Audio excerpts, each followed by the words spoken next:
Hi everyone, I'm Cassiah Setnar with Genetic Lifespan, and joining me today is our Chief Revenue Officer, Jeffrey Gaal. Hi Jeffrey. Hi Cassiah, and thanks for inviting me. Great to be with you today. Before we start talking about genetic lifespan, what do you believe is fundamentally broken about the way most people approach healthcare and aging today? Obviously, today is all based on sick care, as we could see in our allopathic medicine in the West. And so you're really looking at disease management, or they're addressing the symptoms of the individual. We're talking about really looking at the entire body, which is what integrative medicine is designed to do. And to really roll in, it's really mind, body, and soul, and we need to understand how all that works together.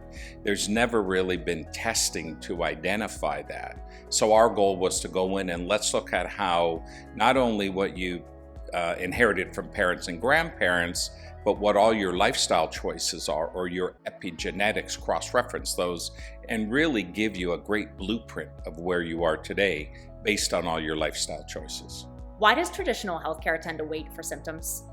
It's just the way the system is handled today. If we take a look at testing today in the marketplace, they test blood serum, and you're looking at what's in the blood. And so on two factors, when you get to that dis-ease portion of lifestyle, that shows up in the blood at third and fourth stage of disease. It's already late.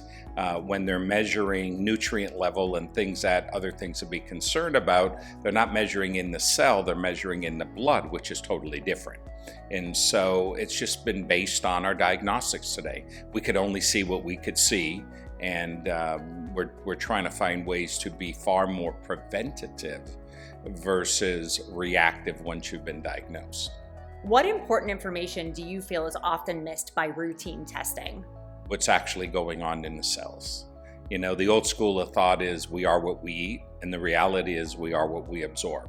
And so if the body doesn't use it, or if it's not being processed for whatever reason, and it could be the source of what you're taking, it could be the delivery system, it could be some genetic variants, and it could just be overly toxic.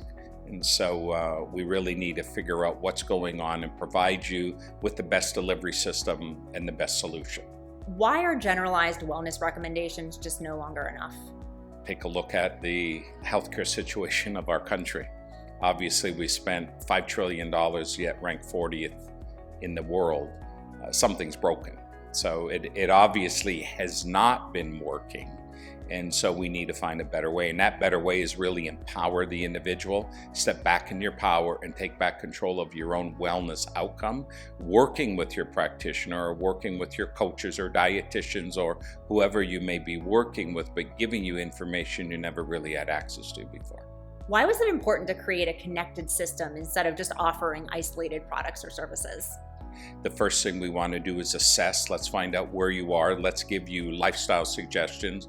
Let's provide you with supportive nutrients that you need, even creating different opportunities for treatment protocols on a global basis based on immunotherapy and or longevity.